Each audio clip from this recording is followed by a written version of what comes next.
Imagine se um dia todos os artistas da Terra parassem durante 1 hora e deixassem de produzir uma ideia, um quadro, uma nota musical. De quem é a arte? Do artista, do público? Para que serve a arte? Um beijo sem cinema. Quanto custa a sua ideia? Engarrafamento sem música. Quanto custa o seu pensamento? A arte pode curar? Opa, boa pergunta.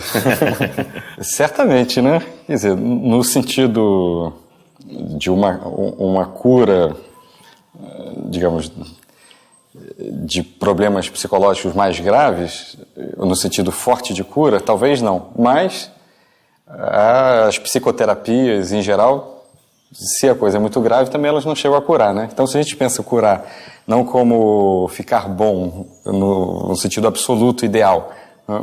Mas no sentido de fazer a vida acontecer, né? Claro, a arte cura, né? O espelho está no ar.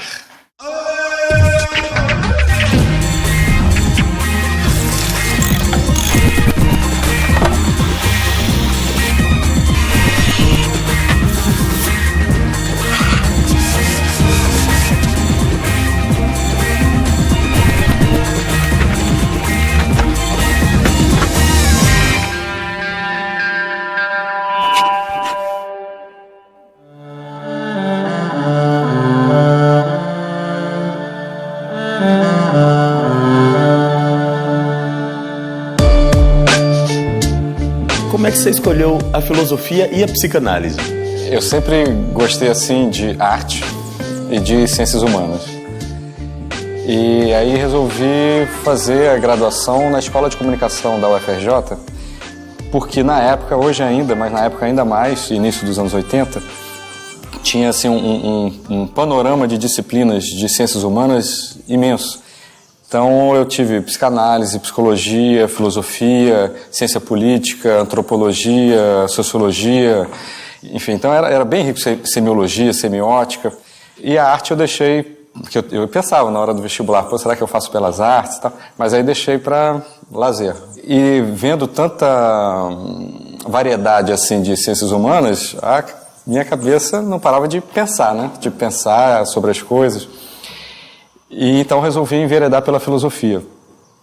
Quando eu fui fazer o meu doutorado na França com um filósofo completamente particular, que é o Clément Rosset, que é um filósofo bem irreverente e fora dos padrões acadêmicos e muito ousado no pensamento dele, para minha surpresa, um dos cursos que ele dava era de teoria psicanalítica. E a sala era lotada, então tinha assim 100 pessoas assistindo, sendo que nem todos eram alunos. E aí eu via aquele olhar dele, um olhar filosófico sobre a psicanálise, e vi, bom, tem tudo a ver. E dos autores que eu mais gosto, por exemplo, o Nietzsche, ele diz: a filosofia é uma psicologia profunda. Que é curioso, que é o termo que o Freud usou para definir a psicanálise, né? A psicanálise é uma psicologia profunda. E aí eu comecei, como sempre, quando eu me apaixono por algum assunto, a comprar quilos de livros e ler sozinho. Tá? Aí quando eu voltei para o Brasil, num congresso em Brasília, eu sentei no ônibus interno do congresso, por acaso do lado, né, de uma pessoa, Narman Harmony. E eu comecei a falar para ele sobre Spinoza e sobre o meu interesse assim, em psicanálise também. E ele, psicanalista, começou a falar para mim sobre o Winnicott. E eu não conhecia o Winnicott. E, bom, aí a gente viu que Spinoza e Winnicott tinham tudo a ver e que eu e ele tínhamos tudo a ver também. Somos amicíssimos até hoje. Eu considero ele assim, um dos grandes autores de teoria psicanalítica e de psicanálise no Brasil. E se nós não vivêssemos num país periférico, certamente seria do mundo também. E nesse momento ele falou: por que você não começa uma formação em psicanálise? Eu já fazia análise pessoal e comecei uma formação no Círculo Psicanalítico do Rio de Janeiro, onde hoje eu sou um dos diretores, por acaso edito a revista de lá. A filosofia ajuda a psicanálise a não ser dogmática. Então, abre assim, Porque, às vezes, felizmente não sempre, quem fica só numa formação de psicanálise ou só estudando psicanálise, meio que toma aquilo como verdade. E a filosofia mostra que aquilo é um discurso para entender melhor o psiquismo, as pessoas, o real, mas tem outros discursos. Você pode achar que aquele explica melhor, mas já ajuda, digamos, né, esse olhar múltiplo, a você se distanciar e não cair na armadilha do dogma. Né? Bom, e a psicanálise, por sua vez, ajuda a filosofia, ou me ajuda na filosofia, né, a pensar a vida concreta, né? Que aí é sofrimento, cabeça, não é mais mundo das ideias, sexo dos anjos. O que se tornou a arte e o que se tornou o artista? Uma das questões, tanto na história da arte, nos estudos da arte, quanto no senso comum, né, é assim, arte contemporânea é arte. Eu lembro uma vez, em Nice, na França, eu fui no Museu de Arte Contemporânea lá, e tinha um colchão no meio da sala, né? Minha reação espontânea, foi espontânea, não era uma piada, né? Eu fui procurar se tinha plaquinha. Porque se tivesse plaquinha era arte, se não tivesse, tinha esquecido ali, né? Como que eu penso assim, o que caracteriza a arte aí evidentemente inclui a arte contemporânea, né? O filósofo francês Deleuze, né, ele vai definir assim, a obra de arte é um pacote de sensações. Então, quando o público entra em contato com aquele pacote, é como se o pacote se abrisse e afetos e sensações nos tocassem. Né? Eu vejo essa definição como que a arte ela tem que causar uma estranheza, ela tem que tirar a pessoa de onde ela está, do que ela pensa, da estabilidade dela. Então isso é arte. Aí fica mais claro entender por que, por exemplo, o mictório, né, do chão é arte. Porque, claro, naquele momento, pegar aquele objeto, deslocar para dentro de uma galeria, foi extremamente causador de estranhamento, de desestabilização mental, intelectual, psíquica. Então, acho que isso aqui é o forte da arte. Aí é claro que, a partir daí, em vez de pegar o mictório, pega uma pia e tudo, aí já não vai causar o mesmo estranhamento. Então, por exemplo, um Van Gogh, não é que não dependa da cultura e da época, mas ele vai ter menos dependência da cultura e da época. Porque, enquanto objeto, o estranhamento que ele causa, o impacto que ele causa, o impacto afetivo que ele causa, não é tão colado ao que se fazia num dado momento.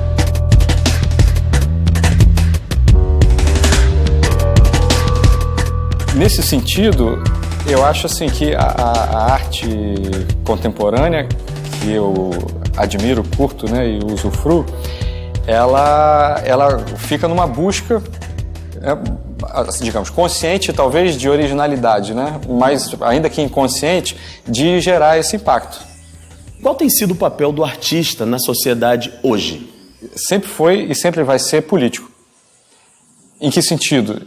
Porque, no meu entender, assim, o que há de mais político é a liberdade, eu diria, amoral, né? A liberdade assim, de um pensamento, de um comportamento radical, que não quer dizer não se adequar às regras da cidade, mas quer dizer, assim, não necessariamente se adequar, e mesmo em se adequando, uma liberdade existencial, né?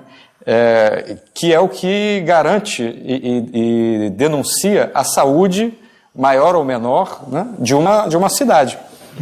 Então, o papel do artista, e aí nesse sentido da arte, eu acho que é sempre política no sentido forte, que não é o sentido estrito. E é nesse sentido, aliás, né, que eu considero que, num certo sentido, ou pelo menos em alguns casos, mais do que em outros, a filosofia é arte também, né? Porque é uma arte do intelecto, né, de trabalhar com ideias, mas que visa impactar. E, no meu entender, quanto mais esse impacto for afetivo, ou seja, artístico, mais essa filosofia é forte, potente, relevante. Tem uma frase sua aqui que eu vou pescar. Uhum. Você diz assim, o médico muitas vezes tem tanto interesse em acabar com a doença que acaba também com o doente. Essa nossa medicina moderna, biomedicina, ela parte de um paradigma, um conceito inicial que não é verbalizado nas faculdades de medicina. Eu dou aula numa, né, na UFRJ, mas que é transmitida em cada curso dado, de que a doença é um inimigo.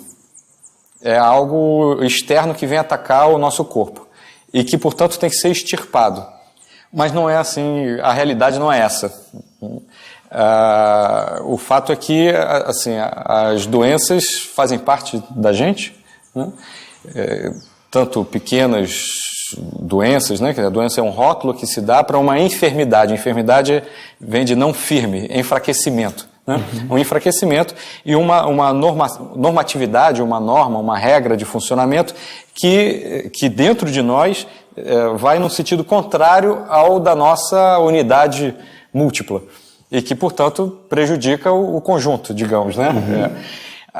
Então, o que me parece evidente é que o foco da medicina deveria ser muito mais fortalecer o doente do que combater a doença ao ponto de, como infelizmente muitas vezes, o doente, o estado posterior do doente não ser levado em conta.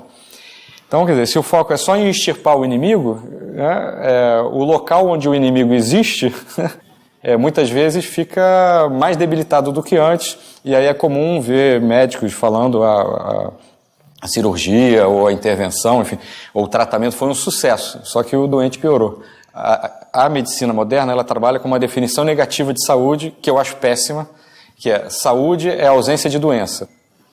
Logo, não faz mal se o doente deixa de ser saudável, ou se cada um de nós, né, na vida cotidiana, não somos saudáveis, portanto, né, conquanto que não tenhamos doença.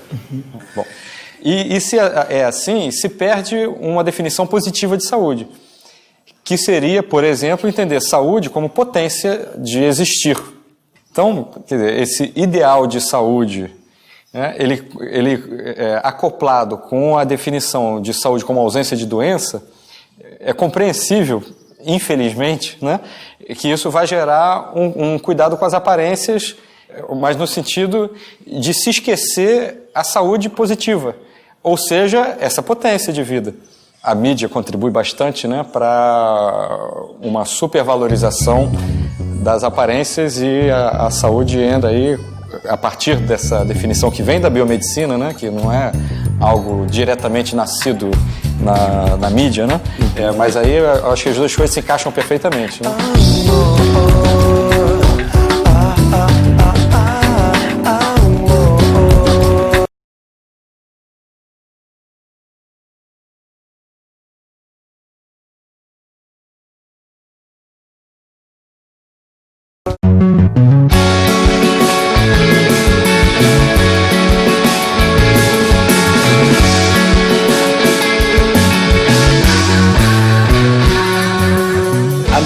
Reproduz aquilo que as pessoas nas ruas estão desejando, ou a mídia inventa conceitos e vende pra gente?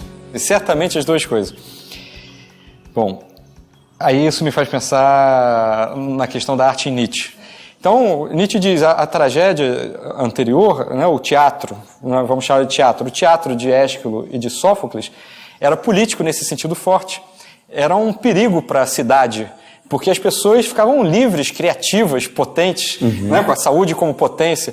E o de Eurípides, não, as pessoas iam lá, se viam na cena, descarregavam suas emoções e voltavam para ser a mesma coisa que sempre eram. Me parece assim que, em grande parte, a mídia faz o trabalho de Eurípides. Ao mesmo tempo, pegar o que as pessoas acham, pensam, gostam, mas sem nenhum deslocamento, ou com muito pouco deslocamento. Aí isso vai gerar uma confirmação, ótimo, né? Em termos assim de merchandising, certamente vai ser o que mais vai... Bem eficiente. Eficiente, né? Porque a pessoa vai ficar, digamos, confirmada no seu narcisismo, né? Ainda tem também, digamos, da parte da mídia, esse movimento proativo, digamos, né? De passar certos valores que, enfim... seguem interesses financeiros ou mercadológicos, infelizmente às vezes até ideológicos, né? Enfim, né? O que a filosofia política chama de um aparelhamento ideológico, né? Isso acontece também, infelizmente, né? Você conseguiria rapidamente me dizer qual foi a trajetória do conceito de educação até a gente chegar aqui? Dentro da história da educação, com certeza, isso acho que é meio consensual, um autor marcante, para o bem e para o mal, foi o Rousseau. Porque ele escreveu no livro dele, Emílio, foi um livro assim, ensinando como educar uma criança. Só que se pensou nisso mais do que o possível e mais do que o desejável, que era possível inculcar valores de fora para dentro. Então, existe a criança, e já usando os meus termos, a criança com seus afetos, com a sua interação, suas relações com o ambiente externo, com as pessoas próximas, com a cultura, com a vida dela.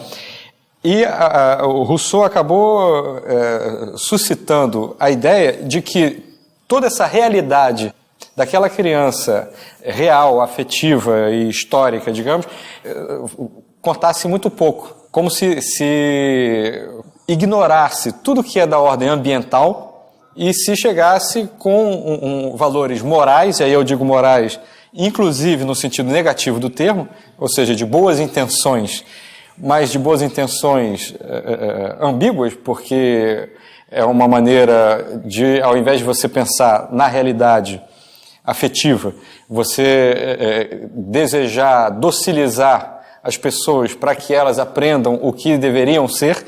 Né? Bom, e aí a educação virou uma educação moral, muito próxima de uma educação moralista. E aí, no mundo contemporâneo, onde, através, enfim, dos aliados da história, essa visão moralista, ela foi posta em questão, inclusive positivamente, né, pelos anos 60, 70 e desde então, muito se lamenta, né? Hoje em dia não existem mais valores, não existem mais princípios, é preciso voltar à moral. No meu entender, não, de jeito nenhum. Tem que olhar para frente, porque essa quebra da moral, por mais que tenha gerado e gere efeitos indesejáveis, enfim, tem um aspecto positivo, que é não acreditar mais, não precisar bater mais nessa mesma tecla rousseauiana de inculcação de valores externos sobre a criança. Então, como que eu penso que a educação, né, podia ser concebida? A partir que eu diria, da realidade, do fato de que nós somos todos seres afetivos e pensamos afetivamente.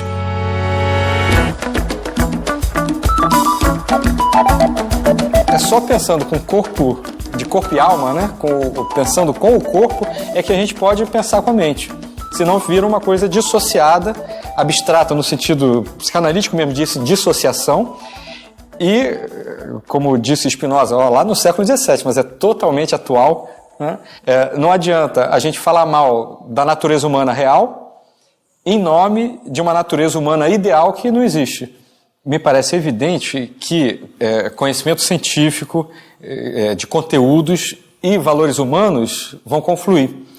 Porque essa separação ou esse antagonismo que a gente vê hoje em dia, né, tem que passar conteúdos, tem que formar para o mercado, tem que ter conteúdos básicos a qualquer preço, né, em oposição a valores humanos.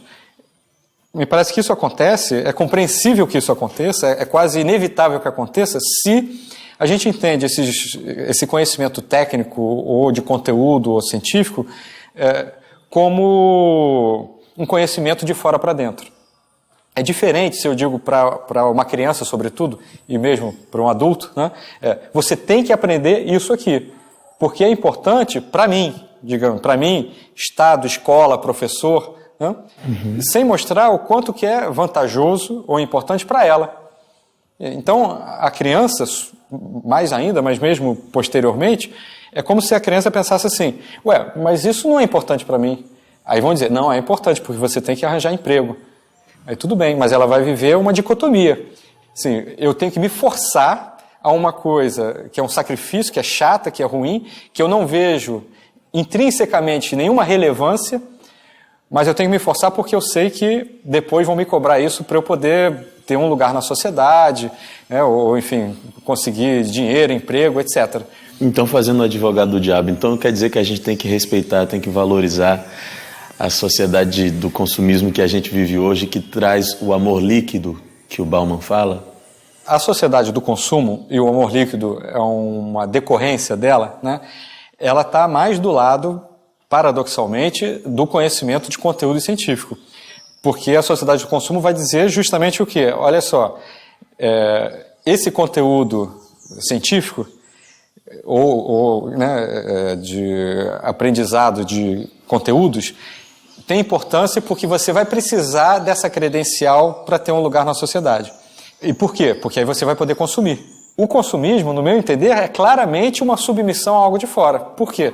Porque o consumo, no sentido do consumismo, é algo que está sendo valorado pelo outro. Assim como a gente estava pensando na questão da educação. Eu vou fazer o que o professor deseja, o que a sociedade deseja e não o que eu desejo. É importante porque eles estão me dizendo que é importante, mas eu não sinto como importante. No consumismo, o que caracteriza o consumismo é que eu, digamos, enquanto consumista, também não estou sentindo como importante aquilo. Aí quando a gente pensa o amor derivando disso, né, num certo sentido é análogo. Os amores líquidos do Bauman, ele está mostrando justamente o quê? Digamos, se eu sou uma pessoa que me dou bem com a minha própria singularidade, uma relação minimamente estável é um lugar onde eu posso evoluir, onde eu posso fazer descobertas do amor, onde eu posso encontrar apoio, onde eu posso criar junto, né?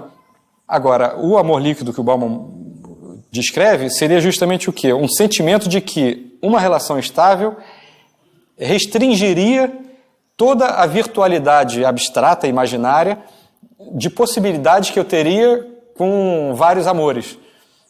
Então, o que o Bauman está denunciando é um movimento de consumismo no amor. Então, ao invés, né, de eu usufruir da vida, paradoxalmente, eu acabo não usufruindo de nada.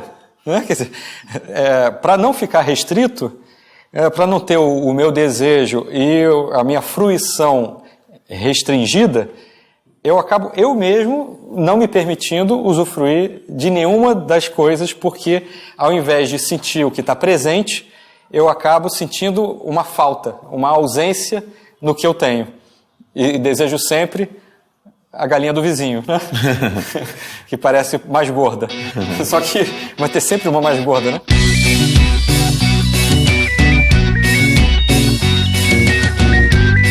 Eu tenho um site do grupo de pesquisa da UFRJ e dentro desse site tem uma página minha, tá lá o botãozinho André Martins. O site é www.gr-spin.org. Aí lá dentro tem a minha página. E livros, por enquanto, publicado o livro meu, tem um livro Pulsão de Morte, Interrogação, editora UFRJ, e eu tenho organizado outros 3. Um pela CPFL Cultura e 2 outros de coletâneas da relação Spinoza-Nietzsche. As Ilusões do Eu, da Civilização Brasileira, e O Mais Potente dos Afetos, pela Martins Fontes. Obrigado, André. Eu que agradeço muito o convite e assim, o papo que eu adorei. Imagina, foi uma delícia. Tem que virar o especialista da gente aqui, nesses assuntos. Contem comigo. Prazer. Até semana que vem. Enquanto que, se a educação tenta fazer com que a criança, antes de mais nada, né? Porque aí já é o início da coisa, né? Mas em todos os níveis da educação, fazer com que a criança ou a pessoa descubra por ela mesma aquilo que está sendo ensinado, ela reinvente aquilo, ela perceba o quanto que aquilo é interessante, importante, é uma criação dela, né? Aí ela vai ver relevância intrínseca. E aí sim, valores humanos vão estar sendo passados. A nossa dica de hoje é um livro infantil, A Menina que Bordava Bilhetes, de Lenice Gomes, e ilustração de Ellen Pestilho.